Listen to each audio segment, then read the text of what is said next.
Je suis Nadine Gobin, psychothérapeute et formatrice en psychologie au Centre Psychorel, Centre de psychologie relationnelle. Je vais vous parler du module de formation au développement psychologique de l'enfant.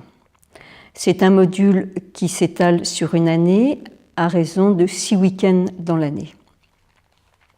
Et durant ce module, on va voir les différentes étapes que passe l'enfant et à quoi elles correspondent et ce qui s'y déroule et ce qui s'y construit.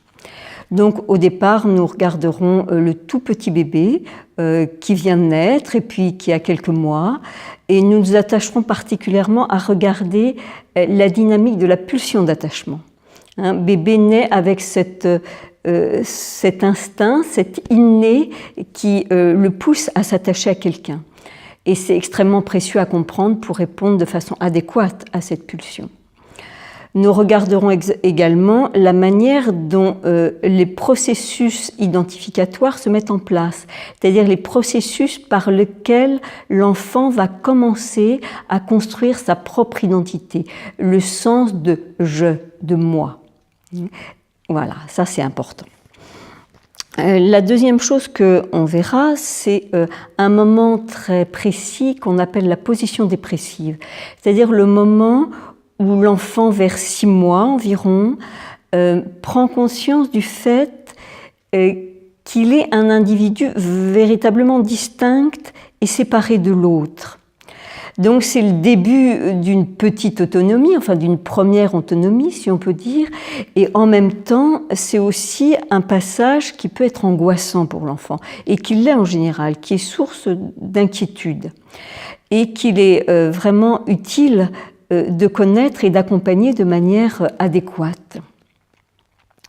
Puis on regardera, on continuera dans la progression de l'enfant, cet enfant qui grandit, qui commence à affirmer son pouvoir, qui marche, qui va apprendre à dire non.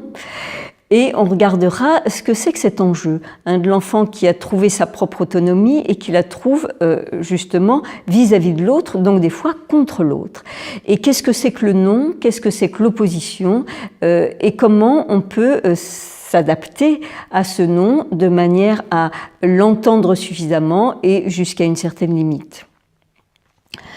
Puis on verra tous les enjeux qui vont arriver vers 2 ans, 2 ans et demi, voire même un peu plus si nécessaire, qui sont les enjeux de la propreté.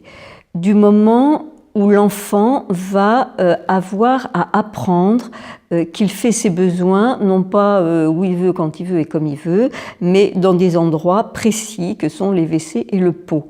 Ce qui suppose que l'enfant a acquis une certaine maturité corporelle et physique pour que cela soit possible, qu'il puisse se retenir, qu'il puisse déféquer au moment où il le souhaite, et qu'en même temps, cela suppose aussi une maturité psychologique. C'est ce qu'on verra. De quelle maturité psychologique il s'agit et comment, en tant qu'éducateur ou parent, on peut accompagner ce passage-là, qui est un passage délicat. Puis, suite à ça, on verra les questions de l'Oedipe. Tout le monde a entendu parler de l'Oedipe, tout le monde sait à peu près ce que c'est, et on regardera précisément de quoi il s'agit. Donc ce qu'on appelle la crise oedipienne à proprement parler, c'est cette période qui va de 3 ans environ jusqu'à 6 ans, et qui arrive du coup au moment où l'enfant a acquis le langage. Un enfant de 3 ans, il sait à peu près parler. Et l'enfant qui a acquis le langage, du coup, il est rentré dans un rapport au monde qui a radicalement changé. C'est-à-dire qu'il a acquis le sens du symbole et il a acquis le sens des valeurs. C'est-à-dire qu'il a, à partir de ce moment-là, une idée du juste et de l'injuste, une idée du bon et du mauvais, une idée du mal et du bien, des choses qu'il n'avait pas à 18 mois. À 18 mois, il était ancré sur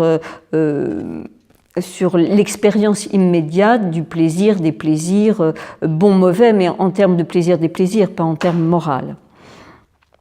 Donc c'est une grande ouverture que cette acquisition du langage qui va amener à se reposer, à repenser ce que l'enfant sait déjà, comme par exemple la différence des sexes. L'enfant sait qu'il est garçon ou fille depuis qu'il a 2 ans, 2 ans et demi.